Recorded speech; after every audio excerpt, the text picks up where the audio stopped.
Bonjour les amis, j'espère que vous allez bien. Aujourd'hui, je souhaite réagir à la dernière vidéo de Karaté Bushido avec Greg MMA, Cyril Diabaté et Brice Postal. Et également, je vais réagir à la vidéo de réaction de Jean Carillo sur la vidéo de Karaté Bushido. Et je vais également réagir à la vidéo de réaction de Harry Mariette sur cette même vidéo. Alors, je ne vais pas m'éterniser sur la question. On m'a demandé plusieurs fois ce que j'en pensais. Donc j'ai répondu en privé aux gens qui me l'ont demandé. Concernant la vidéo de Karaté Bushido, je trouve, à titre personnel, je trouve qu'elle est bien. Mais en restant objectif, on va pas se mentir, on est encore très très loin de la réalité, contrairement à ce que certains affirment. Alors il y a juste une chose que j'ai remarqué, je peux me tromper, mais je pense pas me tromper. Il y a l'un des intervenants qui mâche un chewing-gum. Je crois que c'est un élève à Brice, si je ne dis pas de bêtises. Je pense qu'on aurait dû lui demander de cracher son chewing-gum ou de l'avaler avant de simuler des attaques, parce que on ne sait jamais ce qui peut arriver. Le fait de mâcher un chewing-gum et de faire des mouvements plus ou moins violents peut conduire à avaler le chewing-gum et on ne sait jamais. Ça peut être dangereux. Il ne faudrait pas qu'il y ait quelqu'un qui s'étouffe lors du tournage. Voilà. Après, qu'est-ce que je pense globalement de cette vidéo? Est-ce que c'est utile ou pas? Franchement, c'est bien, c'est une mise en situation. Mais comme je l'ai déjà dit, on reste très loin de la réalité. Déjà, il y a des protections. Et moi, je rejoins à 100% Cyril Diabaté, qui a trouvé les bons termes, qui a trouvé les bons mots, qui a eu le bon raisonnement. Il n'y a pas le facteur stress, il n'y a pas le facteur peur. Et il y a des protections. Donc en partant de là, on a beau faire tout ce qu'on veut, dire tout ce qu'on veut, mais on est vraiment très loin de la réalité. En plus, tous les coups ne sont pas permis. Donc c'est bien, hein, c'est bien. Moi j'ai adoré. Mais ceux qui disent que c'est la réalité, non, c'est pas la réalité, je suis désolé. Ensuite, concernant la vidéo de Harry Mariette, donc franchement, Harry, j'ai adoré sa vidéo. Je vous mets le lien de sa vidéo dans la description. Ce gars-là, Harry, est toujours de très bons conseils, a toujours un bon avis sur les choses, est toujours modéré dans ses propos, dans son opinion. Donc franchement, bravo à lui. On voit que c'est un gars de terrain, on voit que c'est un gars qui a de l'expérience, on voit que c'est un gars qui a du savoir. Voilà, c'est un gars qui véhicule de bonnes choses. Et après, je vais parler de la vidéo de Jean Carillo. Je suis obligé.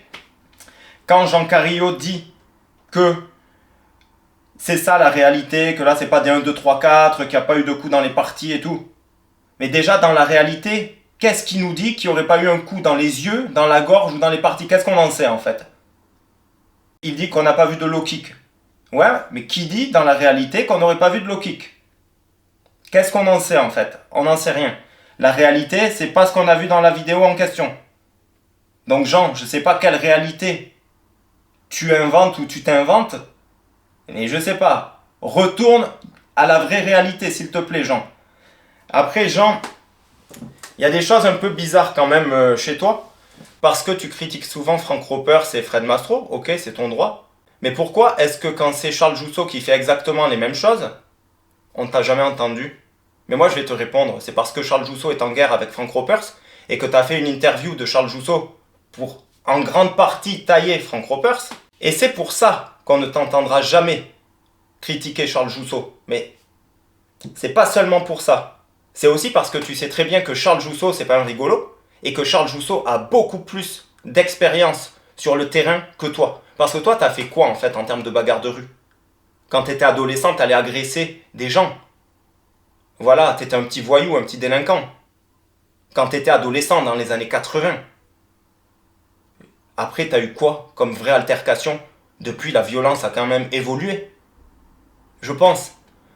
Allez, t'as dû avoir quelques altercations dans les années 90, mais depuis, peut-être que t'en as eu quelques-unes dans ta vie. Mais t'as pas eu l'expérience de terrain de Charles Jousseau. Et c'est pour ça que tu sais que tu peux pas te permettre de critiquer Charles Jousseau. Et pourtant, le même Charles Jousseau que tu ne critiques pas, fait en grande partie les mêmes choses que tu reproches à Fred Mastro ou à Frank Ropers de faire. C'est bizarre.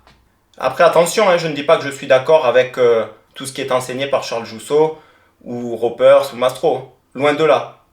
Mais malgré tout, moi, je reste objectif. Si j'ai quelque chose à dire sur une méthode, je la dis. Et je ne vais pas attaquer certains individus et pas d'autres. Contrairement à toi, Jean. Ensuite, Jean, il y a des choses assez étranges et assez curieuses chez toi. Tu enseignes une méthode, donc le C3, et tu dis qu'il y a certaines techniques que tu n'as jamais testées en réalité. Donc, tu as fait des tests, tu as mis au point des techniques, tu ne les as jamais testées, mais tu les enseignes. C'est d'ailleurs ce que beaucoup de profs font. Donc déjà, c'est tout à ton honneur d'être honnête et humble en disant que tu n'as jamais testé certaines de tes techniques. Malgré tout, tu enseignes ces mêmes techniques.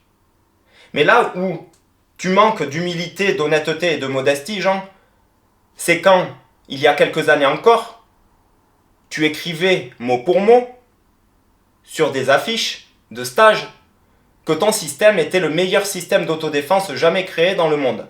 Ah bon? Donc en fait, il y a des techniques que tu n'as jamais testées, tu les enseignes, donc tu ne sais pas si elles fonctionnent puisque tu ne les as jamais testées sur le terrain. Mais malgré tout, ton système est le meilleur système d'autodéfense du monde.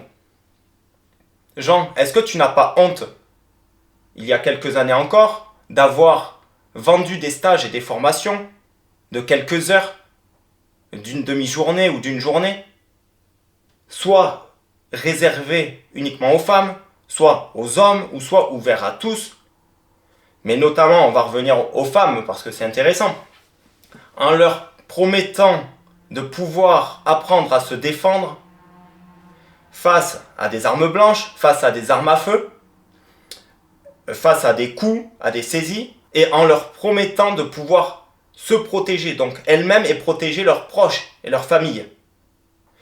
Les stages étaient ouverts à tout le monde, sans niveau technique requis, sans expérience requise et sans limite d'âge.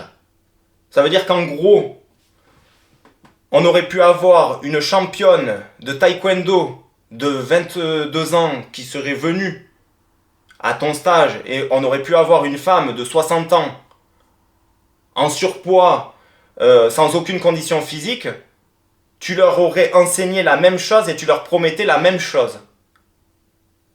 Et ça, tu l'as pas fait qu'une fois, Jean. D'ailleurs, je suis très intéressé, Jean, s'il te plaît, que tu répondes à une chose.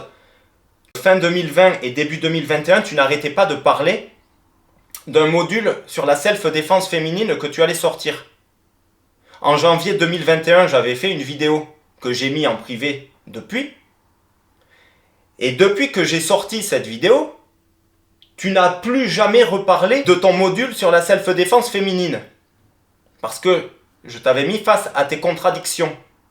Également, quand j'avais sorti cette vidéo, dans les quelques dizaines de minutes qui avaient suivi l'ajout de ma vidéo, tu avais mis ton compte Instagram en privé, tu avais archivé ou mis en privé pas mal de publications, avant de remettre quelques heures après ton compte Instagram en public. Est-ce que, dans ce que j'avais dit dans cette vidéo, Jean, est-ce que je t'avais gêné sur certaines choses? Moi, tu sais, Jean, tu te vantes de beaucoup de choses, mais je sais qui tu es. Tu dis beaucoup de choses. Tu sais, je connais certains de tes anciens élèves.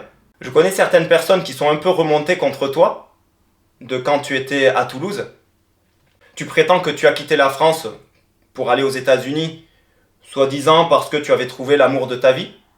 On sait très bien, toi et moi, que c'est faux. Et j'espère que tu vas répondre, j'espère que tu vas être courageux et que tu vas répondre. Et le jour où tu vas me répondre, je te garantis que je vais répondre en retour. Mais quand je vais répondre, c'est pas moi qui vais répondre. Tu sais, je peux faire témoigner une poignée de personnes, une bonne poignée de personnes contre toi. Je sais très bien ce que tu as fait. Je sais très bien que tu n'as pas été correct envers certaines personnes. On sait très bien pourquoi tu as quitté la France.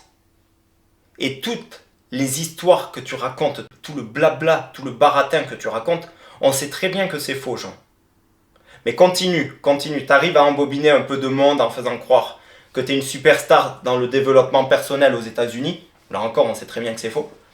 Mais continue. Tu sais, tôt ou tard, la vérité sort toujours. La seule différence entre toi et moi, c'est que moi, j'ai pas de casserole. Et c'est que moi, j'ai rien à perdre.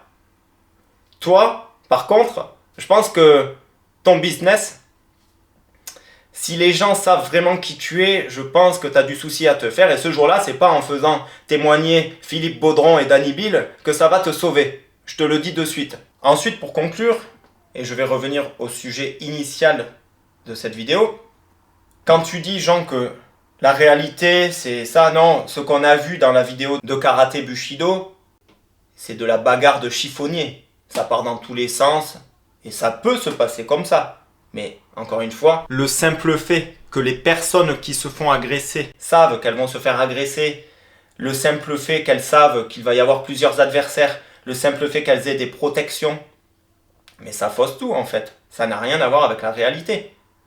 Ensuite, tu expliques que plein de choses en self-défense ne peuvent pas être placées ou autre.